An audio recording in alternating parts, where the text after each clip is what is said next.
Oh, yes. Um, I'm a little concerned because I inform you what the law says, right? I tell you that there was no reason to reissue the protection order because there was no violence on my part. Poop. And you had to bully me.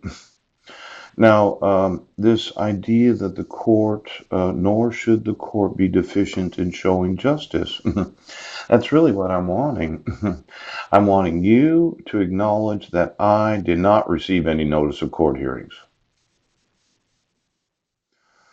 Now, you should not have been seeking to get sued when you could have escaped it. Now, if you look here, right, no benefit belongs to him who is not obliged to perform a certain act. This obligation of the him, yes, myself, ooch, and no benefit belongs to me, who is not obliged to perform a certain act. See, when you decide to issue a dissolution of marriage, right, and I'm not obligated to go to court because I don't have any of the documentation, how do I prepare to go to court when I don't have any notice of court hearings? I gave you 50 pages of additional documentation. Yes, approximate number. 5 written pages of an explanation why I didn't want a divorce. Yes. And you decided to allow my wife to motion the court for a default dissolution of marriage. Yes. Knowing that she had me arrested 4 days after she petitioned the court. I was found not guilty. My record was expunged.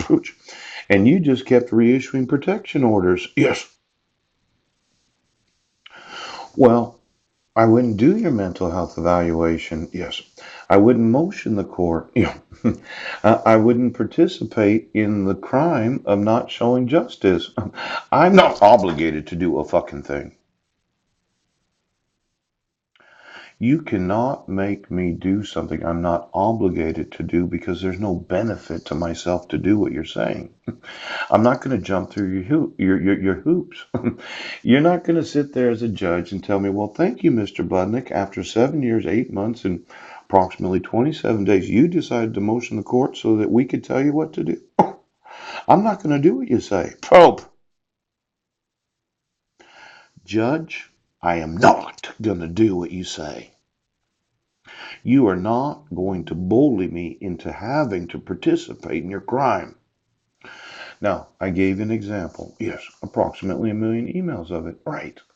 I wasn't in Sequim, Washington. Yes. But you wouldn't exonerate me. Oh, this woman, yes, got paid, didn't she? And this woman got paid? Yes. And they both got paid. The, well, didn't you, Christy Miller? Didn't they pay you, yes, to sign a weapon surrender form?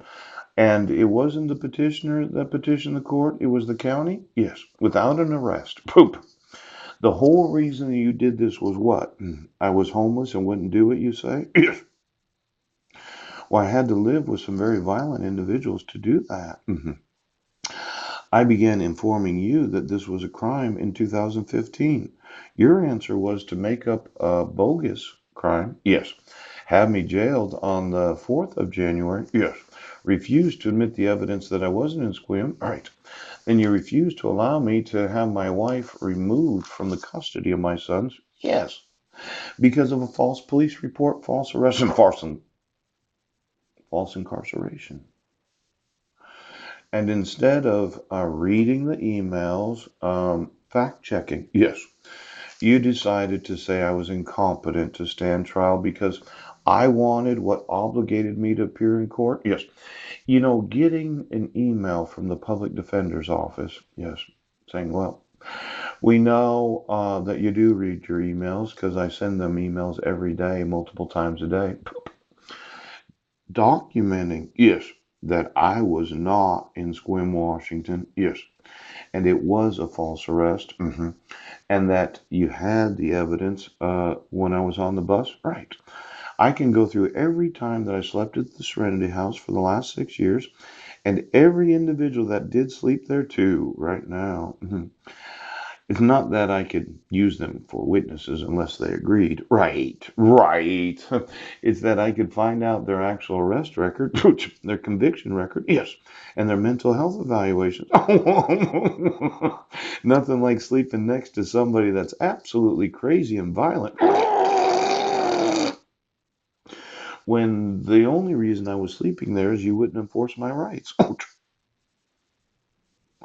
Well, you cannot send court notices to the address 102 Kitchen Dick Road. Yes, for 6.5 years, when the individual that's employed there, right, turned the electricity off on me in the middle of winter. Yes, approximately December 20th of 2012. Yes, kept all my personal belongings. Yes, and then I text a Marilyn. Yes, that happened to cash a $400 check for me when my grandmother sent me some money. Yes, that I wanted her to contact me. Yes. And then he texts to me, if you contact myself or Marilyn, we will contact the authorities and have you arrested for harassment.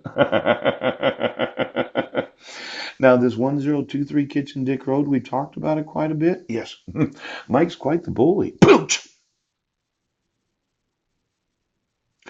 So I never contacted Mike. Pooch. Mhm. I never, ever, ever sought to get arrested for anything criminal or violating any of the restraint provisions of the protection orders. Oh, now, for as many times as I've told you this, right, you refuse to acknowledge the laws of the United States. Now, every person that put in publication the Budnick last name of my immediate family, yes, or my deceased grandmother, Pooch, or my deceased grandfather, yes, or any relative that I have